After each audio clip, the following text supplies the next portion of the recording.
we need to come together. Continuing on with the fullness of the Gentiles. Genesis 48:13. Now we're going to get to the meat of the matter of the fullness of the Gentiles. Genesis 48 and verse 13. Genesis 48:13. This is when Joseph brought his two sons, Ephraim and Manasseh, to meet his father Jacob, whose name had been changed to Israel, an overcomer with God. And Joseph took them, both Ephraim, and this is Genesis 48:13.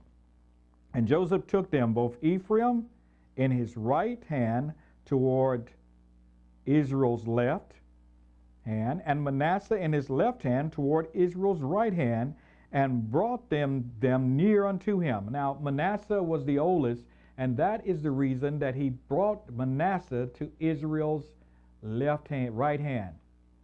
Ephraim was the youngest, and that's why he brought Ephraim to Israel's right hand. And Israel stretched his right hand and laid it upon Ephraim's head, and he was the younger, and his left hand on Manasseh's head, guiding his hand wittingly, for Manasseh was the firstborn. And he blessed Joseph and said, God before whom my fathers Abraham and Isaac did walk, and God whom fed me all my life long unto this day, the angel whom redeemed me from all evil, bless the lads, and let my name be named upon them, and the name of my fathers, Abraham and Isaac, and let them grow into a multitude in the midst of the earth. And when Joseph saw that his father had laid his right hand upon the head of Ephraim, the younger, it displeased him. And he held up his father's hand and removed it from Ephraim's head unto Manasseh's head. And Joseph said unto his father, Not so, my father, for this is the firstborn. Put thy right hand upon his head. And his father refused and said, I know it, my son, I know it. He also shall become a people, speaking of Manasseh the older, and he also shall be great, but truly his younger brother shall be greater than he, and his seed shall be a multitude of nations. Now, what does anything dealing with these two young men, the sons of Joseph, have to do with the fullness of the Gentiles?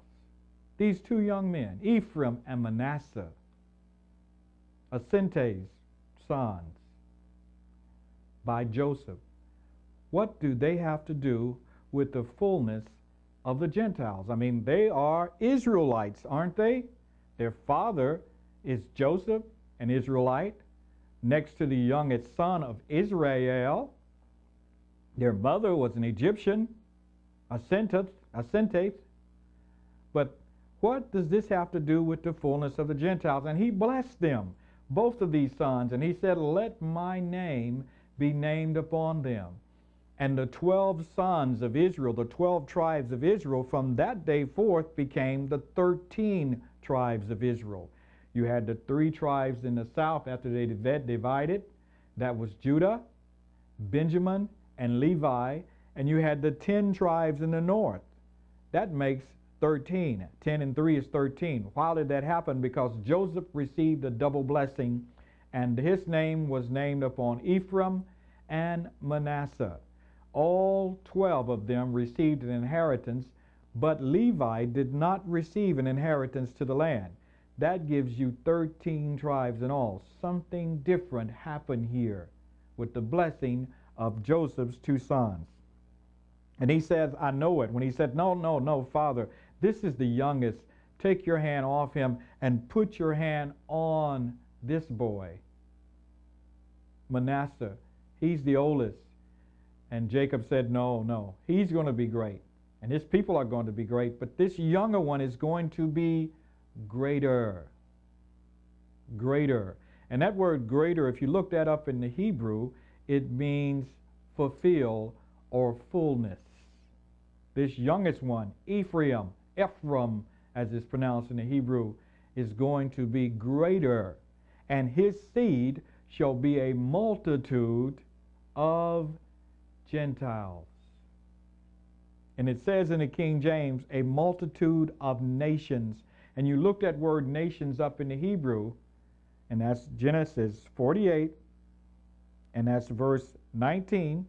And if you look that word up, nations, it means goi, a goim, Gentiles. These boys, this boy, Ephraim, his descendants,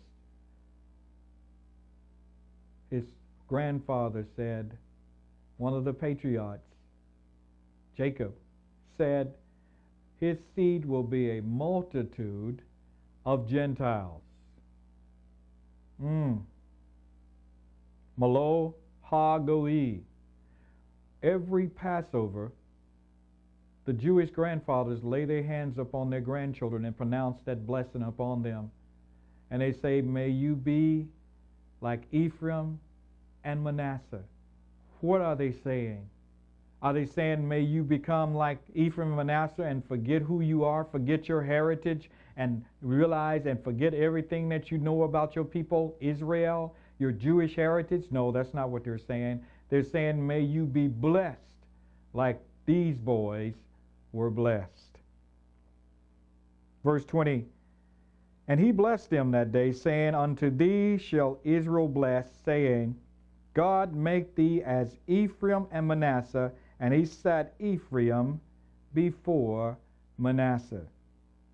We're talking about the fullness of the Gentiles. Is any of this coming clear now? Is anything building up here?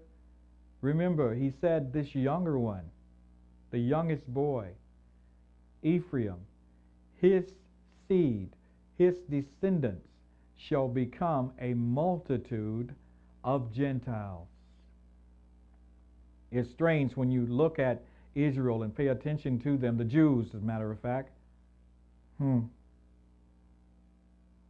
that they're coming home. YeriYahu, the coming home, the going up.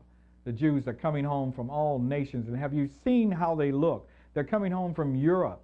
They're coming home from Africa. They're coming home from Asia. They're coming home from the Middle East. All complexions, white, brown, black, red, all complexions are coming home. Have you noticed the diversity in the colors of Israel, the complexions of Israel as they're coming home from all of the nations that they had been scattered in? Have you noticed that? And yet they're saying that if Israel, the 10 tribes, must come home. And they're saying, we're not giving up this land. This land must be here when the 10 tribes come home. It's amazing how I listened to our president as he went over to Israel a few months ago, and he told them, you must give up this occupied land. And have you noticed the things that's been happening here in the United States since he said that? Have you just stopped to notice? Because America, for the most part, we have been blessed because we have stood up for Israel. That's why America has been so blessed. God has used America to, among all nations, above all nations, to stand up for Israel. And as we have done it, God has blessed us. The Eternal has blessed us. Yahweh has blessed us for that. And when we stop standing up for Israel, watch what happens to America. Watch what happens to America as we turn from Israel. God has said, I will bring you back into the land in the last days. I will never turn my back on you again. I will establish you. I will bless you above all the nations of the earth. And your light shall outshine all of the lights in the world in the last days. This is what he told them. Now, most Christians believe in replacement theology, that God has simply done away with Israel, and he's simply turned to the church, and he's only dealing with the church, and the church will be here until the last days, and Israel will never come back into their land. That's not what the Bible says. The Bible says that I will hiss unto them. I will whisper to them.